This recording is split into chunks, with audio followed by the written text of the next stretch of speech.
Itu kenapa Cak Nun, seorang budayawan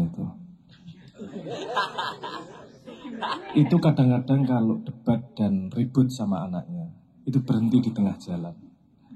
Karena dia tahu pada satu titik tertentu akan keluar.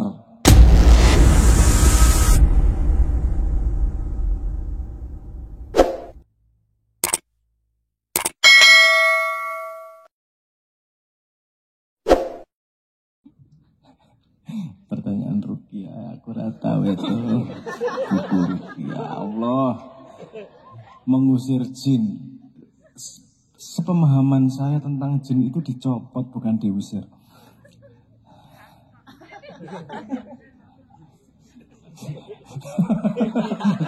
Suwe mereka telat mikir diplotroken bukan diusir.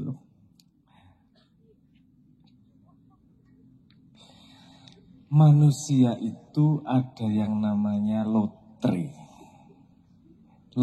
DNA. Saya nyebutnya seperti itu.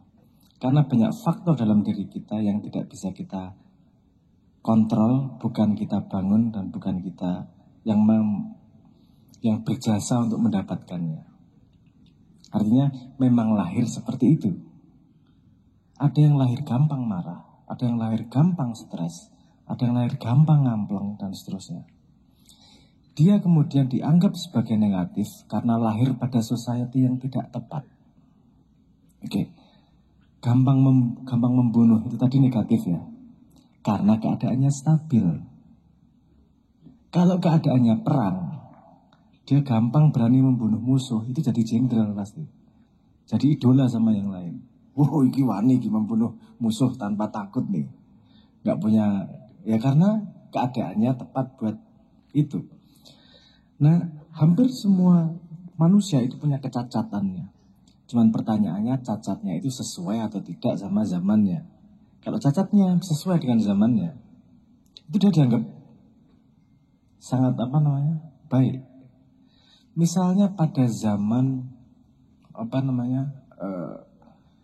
belum ada komputer, kemampuan mengingat itu luar biasa pentingnya dan dia dianggap tinggi karena apal semuanya. Sekarang apal semuanya nggak gitu penting. Yang penting buat critical thinkingnya, kemampuan menanyakannya. Kenapa? Karena wong iso diapalke flash disk sok ngopo dipilih ngapalke kan gitu, ada penggantinya gitu. Nah, jadi yang Anda katakan anak zaman sekarang kan gini dari dulu ada. Cuman satu, belum ada TikTok atau sosial media sehingga nggak denger yang kayak gitu. Satu. Nomor dua, dia memang pada keadaan yang tidak kompatibel dengan keadaan society yang sekarang. Kalau Anda lihat cuman membunuh karena apa? Karena cemburu. Oke, menurut Anda itu aneh. Coba karena Anda belum pernah merasakan cemburu yang segitu besarnya. Oke. Anda tidak bisa membayangkan diri Anda membunuh orang. Nggak bisa. Kalau di depan Anda, ibu Anda diludahin mukanya sama orang, Anda bunuh nggak orang? Bisa jadi. Bisa jadi. Ada kemungkinan ya? Loh, semua manusia itu punya kemungkinan membunuh.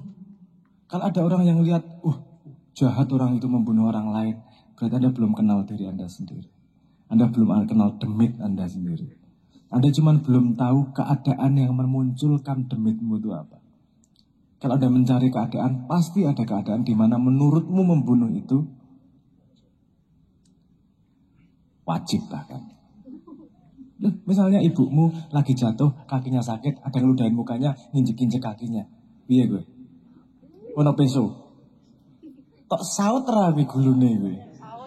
Lagi buat ibumu ya tinggal wis kamu nggak berpikir akhlak, nggak berpikir polisi, ibumu. Langsung tak saut itu. Nah jadi, kenapa kamu harus mengenal buruknya dirimu? Agar kamu bisa menghindari. Menghindari itu bukan menghindari dirimu yang itu, tapi menghindari keadaan yang memunculkan demitmu itu.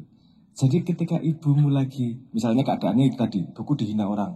Jadi kamu selalu melindungi ibumu agar jangan dihina orang. Bahkan kalau diludahin kamu masang mukamu agar diludahin, bukan ibumu. Bukan kamu yang luar biasa membela ibu. Karena kamu tahu kalau ibumu yang diludahin, Sungumu metu iki loro iki. Wis ora mati neraka, ora apa-apa Gusti yang mlebu neraka ora urusan, sementing dhek mati wis. Anda enggak pernah ngalamin seperti itu? Pernah tapi enggak sampai bunuh orang. Pernah tapi tertahan. Itu kenapa Cak Nun seorang budayawan itu kadang-kadang kalau debat dan ribut sama anaknya itu berhenti di tengah jalan. Karena dia tahu pada satu titik tertentu akan keluar setannya itu. Saya orang yang penyabar, menurut saya sendiri. Saya orang yang baik menurut saya sendiri. Tapi juga saya juga pernah mengalami sebuah keadaan di mana sungune metu wis ora peduli karo sing jenenge rokok, wis ra wedi, wis ra peduli. Mlebu rokok tak pangan rokokne ora urusan. Itu bukan sombong, itu keadaan di mana gelap mata jadi setannya benar-benar keluar. Jangan pernah membayangkan Anda tidak mungkin dalam keadaan itu. Anda hanya belum menemukan sesuatu yang pas untuk setannya keluar. Kenapa Anda perlu membayangkan agar bisa menghindari? Ditahan gue demite. Anda tidak mungkin bisa menahan demit, nek gue ngerti demitmu apa. Dan orang yang menahan demitnya itu justru akan dikenal sama orang lain. Wong iki bahaya iki aslinya. Kamu akan kerasa bahwa dia orang yang kenal demitnya sama orang yang nggak kenal demitnya itu Anda akan kerasa. Karena orang misalnya ada orang ngomong nih, ini besar karena pengalaman dan penderitaannya, dan ini besar karena duitnya banyak. Anda bisa kerasa nggak? Yang ini nggak ada bobotnya ini. Yang ini luar biasa bobotnya. Padahal ngomongnya sama. Apa yang Anda tangkap apa? Karena yang satu nahan demite. Yang satu besar karena tidak pernah tahu demitnya, cuma dikarbit aja. Sehingga kalau ceramah jadi, wah tangan yang ini ya tae. Ora tau ngalami lara orang tahu arep mati iki. Guayane ngene. Orang yang biasa-biasa aja ngomong gitu, tapi kalau dia tahu udah menahan demitnya ketok wibawanya, dan kita tahu bahwa itu iki singo yang tidak mau menunjukkan giginya. Itu karena kamu udah tahu demit, udah tahu setanmu itu. Salah satu tahu setanmu adalah mensimulasi gimana setanmu bisa keluar. Jangan membayangkan kamu tidak membunuh orang. Semua orang bisa membunuh orang. Semua orang bisa korupsi. Rasa gaya nunjuk-nunjuk wong korupsi. Tak kayak keadaan we. Kamu jadi PNS. Nek kowe tidak punya kesempatan korupsi, jangan korupsi ya. Ora mah itu, kowe pengen korupsi ora iso kok. PNS dudu duwe kesempatan ora, jabatan ora, pengangguran, nek wong korupsi yo gampang ora iso korupsi. Coba bayangkan keadaan gini. Anda bisa korupsi. Anda punya prinsip tidak mau korupsi. Tapi ibumu di rumah sakit sudah mau meninggal. Butuh operasi, kamu gak punya duit, kesempatan duit adalah ambil dari korupsi. Apa yang kamu lakukan? Kamu mau korupsi, membela ibumu? Atau kamu membiarkan ibu mati, membela prinsipmu? Dua-duanya benar. Gak masalah menurut saya. Karena dua-duanya mengandung konsekuensi. Saya gak ngomong mana yang lebih benar. Monggo, urusanmu, dua-duanya ada konsekuensinya. Tapi coba Anda bayangkan sebuah keadaan di mana Anda bisa nabrak prinsip Anda yang Anda pegang benar-benar. Wes toh, rasa kemaki. Semua yang kamu anggap benar, kamu anggap iki paling core, tidak akan kubantah. Telek, Anda akan ketemu sebuah keadaan di mana dites yang namanya core principle-mu itu. Dan kualitas manusia adalah ketika dia menghadapi itu dan bertahan pada core principle-nya. Ada dicontohkan sampai ditinggal anaknya meninggal, sakit badannya bertahun-tahun, ditinggal istrinya, bertahan. Cincinnya bahkan gak dipakai. Wah, salah satu nabi.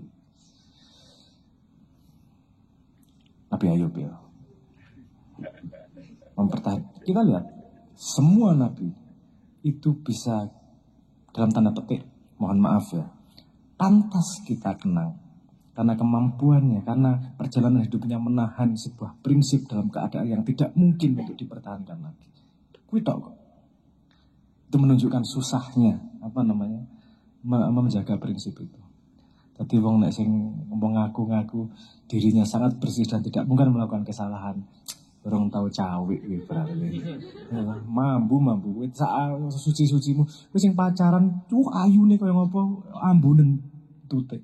Mau tetep mambu wis lah, udahlah semua manusia itu ono bahwa aku ora gelem cawek dijaweki kancamu tidak berarti bahwa taimu ora mambu. Artinya semua orang itu pasti punya keburukan. Mending tok kenali dari sekarang. Jadi pertahankan itu. Jangan sampai ditahan itu, jangan sampai keluar demite gitu. Semua orang punya demit, wis. Karena orang dua demit ini dirimu bukan manusia namanya. Mohon maaf, ini datang dari senior demitnya.